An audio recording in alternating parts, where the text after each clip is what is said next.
Assalamualaikum warahmatullahi wabarakatuh. A'udzu billahi minasyaitonir rajim. Bismillahirrahmanirrahim. Alhamdulillahi rabbil alamin. Alhamdulillahilladzi an'ama 'alaina bi ni'matil imani wal islam.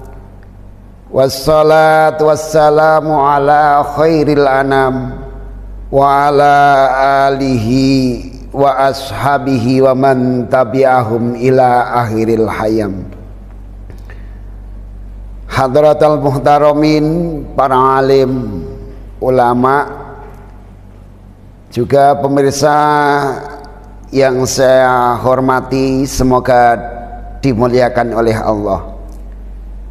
Puji syukur kehadirat Allah Subhanahu wa taala bahwasanya sampai hari ini kita masih diberi limpahan rahmat, nikmat, taufik, hidayah serta inayah Allah Subhanahu wa taala.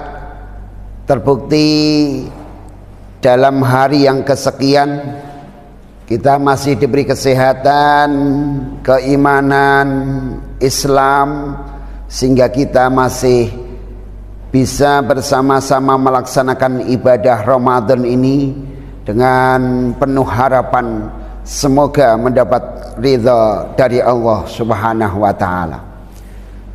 Salawat serta salam biqaulina Allahumma sholli ala sayyidina Muhammad kita sampaikan, kita haturkan pada junjungan kita Nabi besar Muhammad sallallahu alaihi wasallam.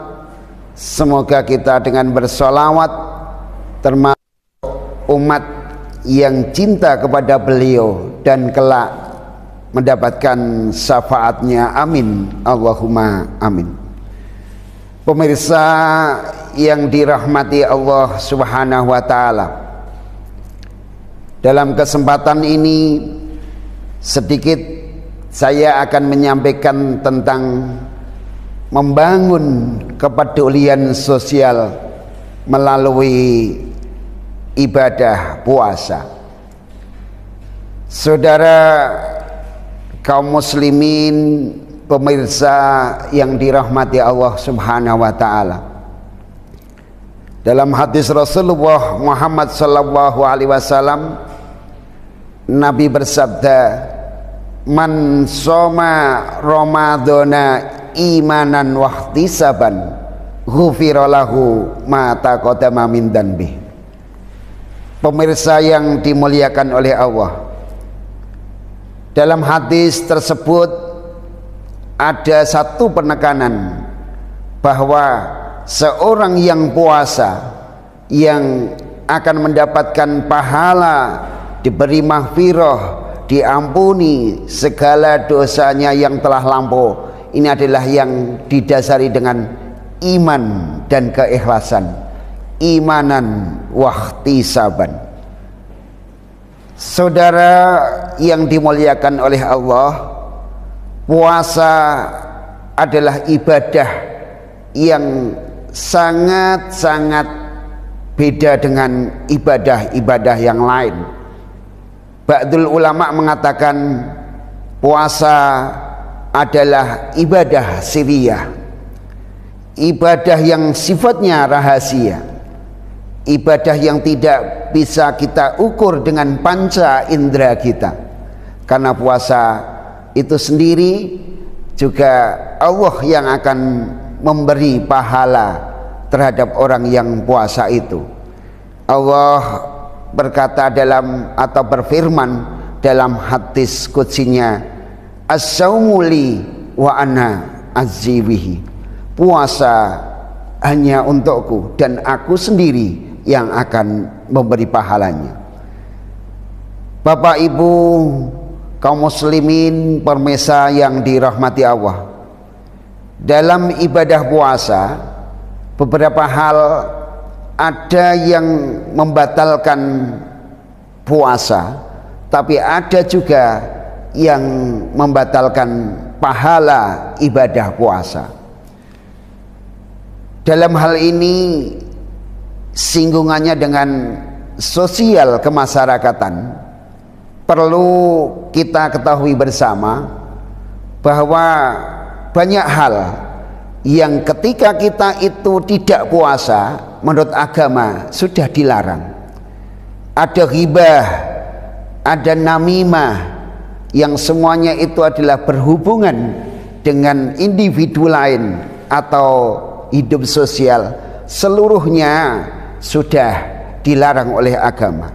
Namun dengan kita berpuasa, kita lebih dikendalikan karena hal-hal tersebut termasuk ghibah, namimah, itu termasuk hal yang membatalkan pahala puasa. Puasanya tidak batal, tapi pahalanya akan hilang. Dan ketika kita puasa, mesti itu akan tertanam dalam diri kita bahwa kita tidak akan melakukan seperti itu karena takut pahala puasa kita hilang. Dengan demikian bisa dikatakan puasa ini bisa membangun kepedulian sosial karena memang yang mengendalikan kita. Dengan puasa kita merasakan langsung betapa hidup di tingkat kemiskinan itu adalah susah. Kalau sebelum kita puasa, kadang kita hanya diwacanakan, mengetahui bahwa betapa orang miskin yang berkekurangan itu hidupnya susah. Tapi ketika kita benar melaksanakan puasa, kita menahan dahaga, menahan lapar, walaupun di saat kita tidak puasa seluruhnya itu halal, tapi karena itu memang dilarang sewaktu kita puasa, akhirnya kita bisa mengambil hikmah, memetik sebuah hikmah bahwa yang seperti itu betapa orang-orang yang hidup dalam taraf kekurangan sengsara merasakan secara langsung. Dengan demikian bisa dikatakan puasa itu bisa membangun kepedulian sosial di masing-masing kita. Hadirin ataupun pemirsa, Bapak Ibu yang dirahmati oleh Allah, kiranya itu yang perlu saya sampaikan. Sekali lagi, dengan kita melaksanakan puasa, kita akan merasakan langsung betapa menderitanya fakir miskin yang tidak setiap hari mereka berkecukupan kebutuhannya, utamanya kebutuhan pokok makannya. Dengan kita berpuasa, kita merasakan langsung sehingga kita bisa terbangun kepedulian sosial antar sesama kita, terutama kepada orang-orang yang dalam taraf hidup berkekurangan. Semoga sedikit yang saya sampaikan ini bermanfaat, kurang lebihnya mohon maaf. Wal afu minkum wallahul muwaffiq ila aqwamit thoriq. Wassalamualaikum warahmatullahi wabarakatuh.